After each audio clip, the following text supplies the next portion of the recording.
के बाद पुनः सभी का स्वागत है सी न्यूज भारत में। वक्त हो गया है उत्तर प्रदेश बुलेटिन का। उत्तर प्रदेश बुलेटिन में बात होगी गोरखपुर की, जहां नगर पंचायत उनवल में उत्साहपूर्वक महाशिवरात्रि का पर्व मनाया गया। साथ ही बात होगी बदायूं की, जहां प्रशासनिक लापरवाही से पशु प्रेमियों में भारी आक्रोश व्याप्त है। भदोही के औराई विधानसभा क्षेत्र में संत गुरु रविदास कुटिया त्रिलोकपुर औराई परिसर में विधायक दीनानाथ भास्कर ने जन सुनवाई आयोजित की। इस दौरान उन्होंने भारत सरकार और प्रदेश सरकार के बजट को संतोषजनक बताते हुए विभिन्न विभागों की योजनाओं पर चर्चा की। कृषि विभाग, विद्युत विभाग और समाज कल्याण विभाग ने संयुक्त रूप से स्टॉल लगाए और अधिक से अधिक लोगों को इन योजनाओं से जुड़ने का आह्वान किया। सांसद विनोद बिंद, भाजपा जिलाध्यक्ष दीपक मिश्रा, नागेंद्र सिंह और चंद्रशेखर सिंह ने सरकार की उपलब्धियों पर जोर दिया। इस मौके पर जिला कृषि अधिकारी इरम, बीडीओ दिलीप और अन्य गणमान्य व्यक्ति भी उपस्थित रहे। भारत सरकार और उत्तर प्रदेश सरकार का 2026-27 का बजट प्रस्तुत हुआ है। उसका हमारा विधानसभा औराई और जनपद भदोही स्वागत करता है और यह बजट समावेशी है। 2047 तक विकसित भारत बनाने के लिए यह बजट प्रस्तुत हुआ है। यह बजट का परिणाम दूरगामी होगा और आने वाले दिनों में किसान, मजदूर, गरीब का जो है आर्थिक स्थिति उठेगी, आगे बढ़ेगी और देश में विकास बढ़ेगा। जिसमें बजट को लेकर के देखिए, अभी आप लोगों ने देखा कि भारत सरकार का केंद्रीय बजट 2026-27 प्रस्तुत हुआ, जिसको वित्त मंत्री श्रीमती निर्मला सीतारमण जी ने प्रस्तुत किया, जो 53.5 लाख करोड़ का बहुत भारी भरकम बजट था। और उसी प्रकार से उत्तर प्रदेश के वित्त मंत्री श्री सुरेश खन्ना जी ने उत्तर प्रदेश का अभी तक का सबसे बड़ा बजट 9.5 लाख करोड़ का लगभग उन्होंने प्रस्तुत किया। और इस बजट में विकसित भारत के रोड मैप देखने को मिला और सभी क्षेत्रों में वो तरक्की हुई है। और बजट में जो प्रावधान भी किए गए हैं, चाहे वो इंफ्रास्ट्रक्चर हो, एग्रीकल्चर हो और एजुकेशन सेक्टर हो, और चाहे गांवों में आम जनमानस के लिए योजनाएं हों, सभी में उन्होंने बहुत ही संतुलित बजट प्रस्तुत करके सभी विभागों को सभी चीज़ों में अच्छे उन्होंने प्रावधान किए हैं। और इसी बजट को आम जन तक पहुंचाने के लिए ये पार्टी का कार्यक्रम था, जिसमें भदोही से सीनियर संवाददाता प्रदीप की रिपोर्ट।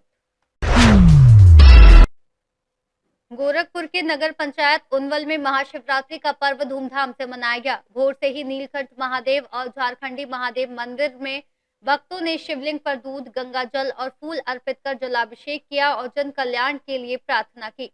नगर भर में शिवालयों में हर हर महादेव के नारे गूंजते रहे। इस मौके पर पुरानी बाजार स्थित जलेश्वर नाथ मंदिर से भगवान शिव और माता पार्वती की भव्य झांकी निकाली गई, जो नीलकंठ मंदिर से होते हुए झारखंडी मंदिर और टेकपाल चौराहे तक गई और बाबा जलेश्वर नाथ पर जाकर समाप्त हुई। इस उत्सव में शिवलाल विश्वकर्मा, पंकज निगम, ओम प्रकाश विश्वकर्मा सहित कई लोग उपस्थित रहे। गोरखपुर से सीनियर संवाददाता कृष्ण मोहन सैनी की रिपोर्ट। महाशिवरात्रि के पावन पर्व पर रानीपुर सहित पूरे देश में श्रद्धा और हर्षोल्लास के साथ पर्व मनाया जा रहा है। जगह जगह शिवालयों को भव्य रूप से सजाया गया और मंदिरों में सुबह से ही लोगों की कतार लगी रही। श्रद्धालुओं ने अपनी मनोकामना पूर्ण होने के लिए पूजा अर्चना की, फूल, बेलपत्र और जल मंदिरों में चढ़ाए और हर हर महादेव के जयकारों से वातावरण भक्तिमय बना दिया। मऊ से सीनियर संवाददाता शशिकांत सिन्हा की रिपोर्ट। बदायूं जिले के आसफपुर ब्लॉक के ग्राम बंजरिया में प्रशासनिक लापरवाही के कारण आवारा गौवंशों की दुर्दशा हो रही है। दफ्तोरी रोड पर स्थित मुख्य सड़क पर पिछले 2 दिनों से एक गौवंश का शव पड़ा हुआ है। इस स्थिति के चलते गांव में भीषण दुर्गंध फैल रही है। पशु प्रेमियों में भारी आक्रोश देखा जा रहा है और विकेंद्र शर्मा जैसे स्थानीयों ने इस लापरवाही के खिलाफ कार्रवाई की मांग की है। उन्होंने प्रधान को सूचना देने के बावजूद कोई ठोस कार्रवाई न होने पर अपनी नाराजगी जाहिर की है। गाँव में गौशाला तो मौजूद है, लेकिन उनकी क्षमता 50 गौवंशों को रखने की है, जबकि सड़क पर दर्जनों गौवंश घूम रहे हैं। ऐसे में गौवंशों की देखभाल और संरक्षण को लेकर जिम्मेदार विभाग पर सवाल उठने लगे हैं। आसफपुर ब्लॉक के गांव बंजरिया के पास एक मृत गौवंश को कुत्ते नोच रहे थे, जिसका वीडियो सोशल मीडिया पर वायरल हुआ है। आए दिन ऐसी घटनाएं सामने आ रही हैं जिसमें ग्राम पंचायत द्वारा कोई भी कार्य नहीं किया जा रहा गौवंशों को लेकर। गौवंश मृत होने के बाद उसके अंतिम संस्कार की जिम्मेदारी जो है वो ग्राम पंचायत की है, लेकिन फिर भी नहीं हो रहा। उसके ऊपर सचिव भी बैठे हुए ग्राम पंचायत में, फिर खंड विकास अधिकारी भी हैं। इन प्रकरणों में ये संबंधित विभाग और अधिकारी अपने दायित्व का पूर्ण रूप से निर्वाह नहीं कर रहे हैं। गौवंशों की दुर्दशा निरंतर हो रही है, सबकी आंखें बंद हैं। माननीय मुख्यमंत्री जी भी इस ओर ध्यान नहीं दे रहे हैं, अभी उनका ध्यान भी कहीं और है। फिर गौवंश संरक्षण होगा कैसे, सोचने का विषय ये है। मैं उच्च अधिकारियों से निवेदन करूंगा कि इस ऐसे लापरवाही भरे प्रकरणों में कार्रवाई करना सुनिश्चित जरूर करें। बदायूं से सी न्यूज संवाददाता प्रताप सिंह की रिपोर्ट।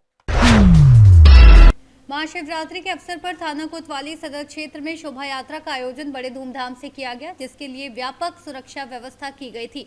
यात्रा के पूरे रूट पर पुलिस बल तैनात था और ड्रोन कैमरों के माध्यम से लगातार निगरानी की गई।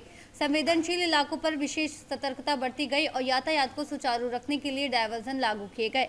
यात्रा में शिव बारात सहित अन्य झांकियां शामिल थी, जो पूरे नगर में भ्रमण कर भक्तों को मंत्र मुक्त कर रही थी। पुलिस ने सुरक्षा के बेहतर इंतजाम किए और ड्रोन के माध्यम से नगर की निगरानी के साथ ही यात्रा के दौरान प्रसाद, फल, मिष्ठान और जल का वितरण भी किया।